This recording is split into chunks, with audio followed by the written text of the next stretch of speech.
Hello everyone. So today we're going to be talking about the effects of migration.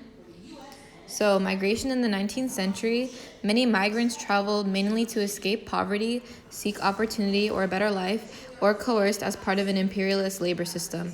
So many migrants often formed ethnic enclaves and created cultural groups that maintained elements of their native culture, religion, and language, while also being able to absorb influences of their new locations.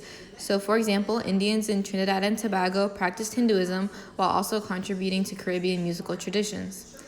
And women that were left behind took on roles filled by men and thus brought change in migrants' home societies. So, in the photo, you have migrants boarding in the 19th century.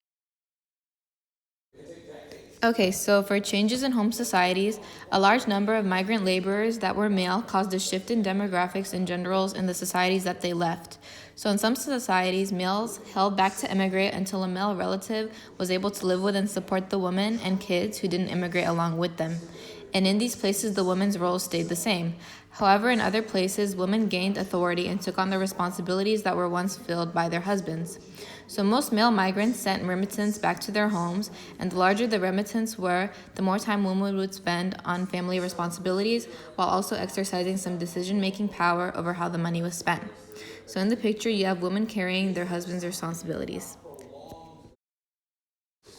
Okay, so for Chinese enclaves, many Chinese migrated in search of work, some to work on sugar plantations or for other agricultural endeavors, and because of this, they were able to spread Chinese culture and influence around the world.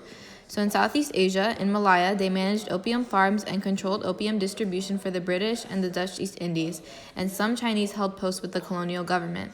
As time went on, many Chinese throughout the region became owners and traders, usually founding family businesses. And by the end of the 19th century, the Chinese controlled trade throughout Southeast Asia and became a significant presence in the region. In the Americas, Chinese immigrants first came to the U.S. in large numbers during the gold rush. Many Chinese laborers became indispensable during the construction of the first transcontinental railroad. Between 1847 to 1874, about 225,000 Chinese laborers were sent to Cuba and Peru on 8-year contracts, and 80% of them were sent to work on sugar plantations alongside African slaves in Cuba and replacing slaves in Peru. In each area they lived, Chinese immigrants left their cultural stamps. So, for example, some Peruvian cuisine is a fusion of Chinese foods and ingredients and cooking styles of Peru. So, as for Indian enclaves, for Indians in Africa, Indians were grouped with the first indentured servants, and many were sent to live in Mauritius and Natal, which were British colonies. And Hindus and Muslims emigrated to South Africa and brought their caste systems/social laws with them. And the Hindu/Muslim Indian population was divided by class, language, and religion. And then for Indians in Southeast Asia, India was a major source of labor for the British colonies of Ceylon, Burma, and Malaya, and in time indentured servitude replaced the Kangani system, which was a form of recruitment in Southeast Asia under British rule. And traders from India settled in most of the countries where indentured laborers resided. And for Indians in the Caribbean region, Indians make up the largest ethnic group in Guyana, Trinidad and Tobago, and the second largest in many other Caribbean territories because they were sent for labor on sugar plantations. And so in the photo, you have the arrival of indentured Indian servants in Trinidad. So for Irish enclaves in North America, prior to the American Revolution, most Irish immigrants came as indentured servants, were known as Scots-Irish, and traveled west.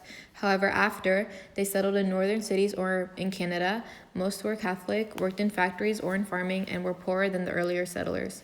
The Irish who fled during the Great Famine to the U.S. faced many hardships and discrimination, but they were still able to effectively spread their culture and influence. Immigration from Ireland increased during this time until the 1880s, and most who migrated were single women, and more than one half of them became domestic servants. Many of the men were unskilled laborers. And second-generation Irish were mostly blue-collar or white-collar workers, and many became successful in the field of popular culture. The wealth and influence of the second and third-generation Irish increased as time went on. So in the photo, you have the Great Famine in Ireland. And for Italians in Argentina, during the 18th and 19th century, Argentina had the second highest number of immigrants attracted to them, and the 1853 Argentine Constitution guaranteed foreigners the same civil rights as Argentine citizens, as well as encouraged European immigration. And the 19th and earliest 20th century, the surplus of fertile land drew many Italians to Argentina because many were artisans, farmers, and day laborers, and wages in Italy were also much higher than in Argentina.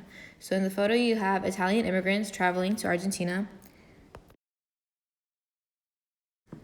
So for regulation in the United States, the California Constitution of 1979, this included provisions that discriminated against the Chinese because there were so many being hired at the time.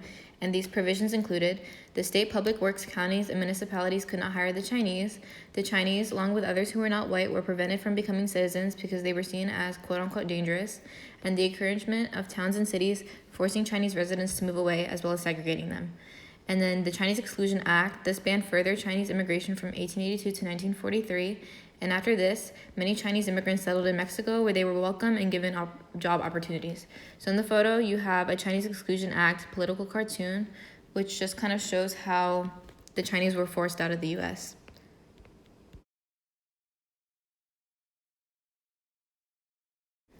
So now you have what was known as White Australia at the time, and during the Australian gold rushes, the amount of Chinese miners and overall Chinese population increased, so laws were placed to prevent this.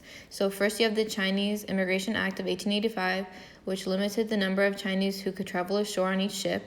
Then you have the Chinese Immigration Regulation and Restriction Act in 1861, which restricted the number of Chinese immigrants from entering the colony. Then you have the Influx of Chinese Restriction Act in 1881, which restricted Chinese immigration through the use of an entrance tax. And then you have the White Australia Policy, 1901 to the 1970s, which limited Chinese immigration and preserved the quote-unquote White Australia. And so in the picture, you have the White Australia Policy.